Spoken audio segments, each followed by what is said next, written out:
সেপ্টেম্বরে ফিফা উইন্ডোতে বাংলাদেশ কি ইউরোপের কোনো দেশের সাথে ফ্রেন্ডলি ম্যাচ খেলবে নাকি শ্রীলঙ্কা থেকে প্রস্তাব পাওয়া বহু জাতির টুর্নামেন্টে অংশগ্রহণ করতে যাচ্ছে।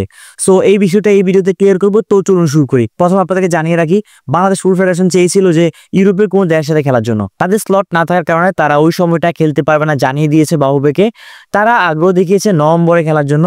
তো বাহুবে যার কারণে বিকল্প কিছু চাচ্ছিলেন যে বিকল্প কোনো দলের সাথে খেলার জন্য, তাই বাহুবে বেছে নেয় এশিয়ান দলগুলোকে, আফগানিস্তান, চাইনিজ তাইপে, ইয়েমেন, এই তিনটি দেশকে কিন্তু বাহুপে প্রস্তাব দিয়েছে। তারা এখনো কোনো অ্যান্সার দেয়নি। তো এরই মাঝে কিন্তু বাহুপের কাছে আরো দুটি প্রস্তাব এসেছে। একটি হচ্ছে নেপাল থেকে। নেপাল চাচ্ছে তাদের গড়ে মাঠে গিয়ে বাংলাদেশ একটি ফ্রেন্ডলি ম্যাচ খেলুক, আর শ্রীলঙ্কা চাচ্ছে তারা একটি বহুজাতিক টুর্নামেন্ট আয়োজন করবে শ্রীলঙ্কাতে, সেই টুর্নামেন্টে বাংলাদেশ অংশগ্রহণ করুক। তো এখনো পর্যন্ত যেহেতু আফগানিস্তান, ইয়েমেন, চাইনিজ তাইপে কোনো অ্যান্সার দেয়নি, তো বাহুপে চাচ্ছে শ্রীলঙ্কার অফারটি গ্রহণ করার জন্য। এতে করে কি হবে, বাংলাদেশ বেশ কয়েকটি ম্যাচ খেলতে পারবে ওই টুর্নামেন্টে। তাছাড়া বর্তমানে শ্রীলঙ্কা দলে বলতে গেলে সবগুলোই তাদের বংশোদ্ভূত ফুটবলার, আর দলটি কিন্তু এখন অনেক শক্তিশালী।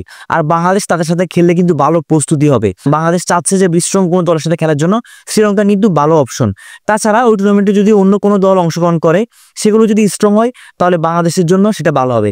যদিও এখনো পর্যন্ত বাংলাদেশকে অফার করেছে তারা, এর বাইরে কোন দল খেলতে যাচ্ছে এখনো সেটি নিশ্চিত নয়। তারপর বাংলাদেশ যদি শ্রীলঙ্কার ওই টুর্নামেন্টটিতে অংশগ্রহণ করে, তাহলে বাংলাদেশ বেশ কয়েকটি ম্যাচ পাবে এবং ভালো প্রস্তুতি হবে। তাছাড়া বাহুবের সহসভাপতি ফাহাদ করিম আগ্রহ প্রকাশ করেছেন যে তারা শ্রীলঙ্কা টুর্নামেন্টটিতে অংশগ্রহণ করতে আগ্রহী যদি সব ঠিকঠাক থাকে। টুর্নামেন্টটিতে বাহুবের সহসভাপতির মতে হামজা চৌধুরী, সমীর সোম এরাও খেলার সম্ভাবনা রয়েছে।